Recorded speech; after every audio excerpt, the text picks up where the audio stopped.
நமக்கு இன்னொரு பிறவி கிடையாது. ஆனா இன்னொரு வாழ்க்கை உண்டு. அதுதான் நித்திய ஜீவன். அதுக்கு தான் முக்தி அடைகிறது, மோட்சம் போறதுன்னு சொல்றோம். எல்லா தெய்வமும் ஒண்ணுதானேனா? எந்த தெய்வத்தை வணங்கினாலும் அதால முக்தி அடைஞ்சுதானே ஆகணும். இல்ல ராஜம்மா, நான் எல்லா வேதங்களையும் ஆராய்ஞ்சு படிச்சேன். கடவுளை வணங்கு, கடவுளை போற்று, கடவுள்கிட்ட பாவ மன்னிப்பு கேளுன்னு சொல்லிருக்கு. ஆனா வேதங்கள்ல எந்த கடவுளுடைய பேரையும் சொல்லல. கதா உபனிஷத்தம் 3:11 சொல்றது, அவயத்த புருஷாபர புருஷன் நா பரம் கிஞ்சித் சகஸ்தா பிரகதி. இந்த புருஷரிலும் மேன்மையானவர் இல்லை, அவரே மோட்சத்துக்கு வழி.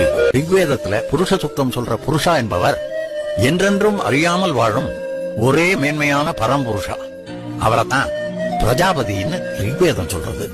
பைபிள்ல 1 தீமோத்தேயு 2:5 தேவன் ஒருவரே, தேவனுக்கும் மனுஷருக்கும் மத்தியஸ்தரும் ஒருவரே, எல்லாரையும் மீட்கும் பொருளாக தம்மை ஒப்புக் கொடுத்த மனுஷனாகிய கிறிஸ்து இயேசு அவர்.